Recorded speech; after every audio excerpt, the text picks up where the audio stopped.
తన ఆశయాలకు వారసుడిగా సమాజంలో అవసరమైన వారికి తన వంతు సహాయ సహకారాలు అందిస్తూ పార్టీ నాయకులు కార్యకర్తలకు అండగా నిలుస్తున్న డాక్టర్ గోరంట్ల రవిరామ్ కిరణ్ ను ప్రోత్సహించాలని Rajamahendravaram rural MLA TDP polit bureau సభ్యుడు గోరంట్ల బుచ్చయ్య చౌదరి అన్నారు. సోమవారం హుక్కుంపేట గోరంట్ల శాంతారావు మెడికల్ సెంటర్లో డాక్టర్ గోరంట్ల రవిరామ్ కిరణ్ జన్మదిన వేడుకలు జరిగాయి. ఈ సందర్భంగా జరిగిన రక్తదాన శిబిరానికి ముఖ్య అతిథిగా హాజరైన గోరంట్ల మాట్లాడుతూ రక్తదానం చేయటం వలన మరో 3 ప్రాణాలు కాపాడే అవకాశం ఉందని అన్నారు. దేశంలో 30 లక్షల యూనిట్లు రక్తం కొరత ఉందని తెలిపారు. రక్తదానంతో పాటు అవయవ దానం కూడా చేయవలసిన అవసరం ఉందన్నారు. ఎన్టీఆర్ ట్రస్ట్, శాంతారాం ఫౌండేషన్ సంయుక్త ఆధ్వర్యంలో బ్లడ్ బ్యాంక్ ఏర్పాటు చేసేందుకు కృషి చేస్తున్నామన్నారు.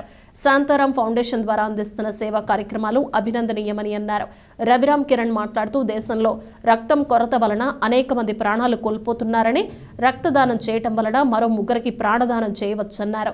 తన పుట్టినరోజు సందర్భంగా రక్తదాన శిబిరానికి వచ్చిన దాతలను అభినందించారు. టీడీపీ నాయకులు, కార్యకర్తలు, అభిమానులు శుభాకాంక్షలు తెలియజేశారు. ఏలూరి వెంకటేశ్వరరావు, గంగిన హనుమంతరావు, బొప్పన నాగేశ్వరరావు, దండముడి ప్రసాద్, ఎమ్మెల్యే రాజు, కంచిపాటి గోవింద్, పల్లి సాయి, శీలం గోవిందు, అన్నం దేవుల చంటి, మానుపాటి తాతారావు, మార్గాని సత్యనారాయణ, మజ్జి పద్మ, బిక్కిన సాంబ, దారా అన్నవరం, నల్లం శ్రేణు తదితరులు పాల్గొన్నారు. డాక్టర్ రవిరామ్ కిరణ్ 39వ జన్మదిన వేడుకలు తెలుగుదేశం పార్టీ మిత్రపక్షాల కార్యకర్తలంతా ఉత్సాహంగా చేసుకుంటున్నారు. వారందరికీ అభినందనలు. ఇంకా సమాజ సేవలో ఇంకా ముందుకు సాగాలని, 10 మందికి ఉపయోగపడే కార్యక్రమాలు చేయాలని, భగవంతుడు ఆశీర్వదించాలని కోరుకుంటూ ఉన్నాం. ఇదే సందర్భంలో ఇక్కడ బ్లడ్ బ్యాంక్ ఏర్పాటు చేయడం జరుగుతుంది. రాజమండ్రిలో రవిరామ్ కిరణ్ సారథ్యంలో ఎన్టీఆర్ ట్రస్టు, అదేవిధంగా జిఎంఆర్ జి శాంతారావు ఫౌండేషన్ తరఫున బ్లడ్ బ్యాంక్ ఓపెన్ చేయడం జరిగింది. దేశంలో రక్త కొరత ఉంది.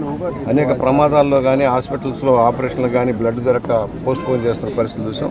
దాదాపు 30 లక్షల యూనిట్లు కొరత ఉందనేది చెప్పబడుతూ ఉంది. దానివల్ల పేద ప్రజలకు సాయం చేసిన వాళ్ళం అవుతాం. వ్యాపారం కాదు, రక్తదానం అనేది వ్యాపారం కాదు. రక్తదానం అనేది సేవా లక్ష్యంలో ముందుకు సాగాలి. అలాగే అవయవదానం, రాబోయే రోజుల్లో అవయవదానం కూడా, ఇంకా వృధాగా మరణానంతరం వృధాగా పోతున్న అవయవాలను దానం చేయగలిగితే మరి కొంతమందికి కంటి చూపించిన వాళ్ళు అవుతాం. కిడ్నీలు, లివర్ లాంటివి మనం దానం చేస్తే వాళ్ళని కూడా కాపాడిన వాళ్ళని అవుతాం. ఇవాళ నా 39వ పుట్టినరోజుకి ఇక్కడ మా గోరంట్ల శాంతారావు మెడికల్ సెంటర్లో ఇవాళ బ్లడ్ డొనేషన్ క్యాంప్ ఏర్పాటు చేయడం జరిగింది.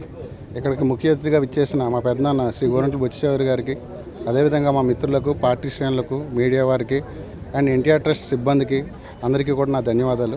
ఇందాక పెద్దలు అన్నట్టు సంవత్సరానికి మన దేశంలో 30 లక్షల బ్లడ్ యూనిట్స్ కొరత ఉంది. ప్రతి 2 సెకండ్లకి కూడా మన దేశంలో ఎవరో ఒకరికి రక్తం కావాలి. ఆ రక్తం ఎవరికనేది మనకి అది ఎవరైనా అవ్వచ్చు, మనం అవ్వచ్చు, మన మిత్రులు అవ్వచ్చు, మన కుటుంబ సభ్యులు అవ్వచ్చు. సో ఇకపై ఎన్టీఆర్ ట్రస్ట్ ఆల్రెడీ ఈ సంవత్సరం మన రాజమహేంద్రవరంలో 4వ బ్లడ్ బ్యాంక్ నారా భువనేశ్వర్ గారి చేతుల మీదుగా ప్రారంభమైంది. విస్తృతంగా చాలా బ్లడ్ క్యాంప్స్ నిర్వహించడం, అదేవిధంగా రేర్ గ్రూప్స్ కూడా అవైలబిలిటీలోకి తీసుకురావడం. అందరూ కూడా ధరలు ఎవరు ఇష్టం వాళ్ళు ఉండేది, కానీ ఎప్పుడైతే ఎన్టీఆర్ ట్రస్ట్ బ్లడ్ బ్యాంక్ రాజమండ్రిలో నిర్వహించడం మొదలుపెట్టారో రేట్లపైన నియంత్రణ అంటూ జరిగింది. సో ఆ రకంగా సామాన్యుడిపై భారాన్ని ఎన్టీఆర్ ట్రస్ట్ బ్లడ్ బ్యాంక్ తగ్గించింది. రాజమండ్రిలో సంజీవని అనే వాహనాన్ని మన రాజమండ్రి బ్లడ్ బ్యాంక్ ఇవ్వడం జరిగింది.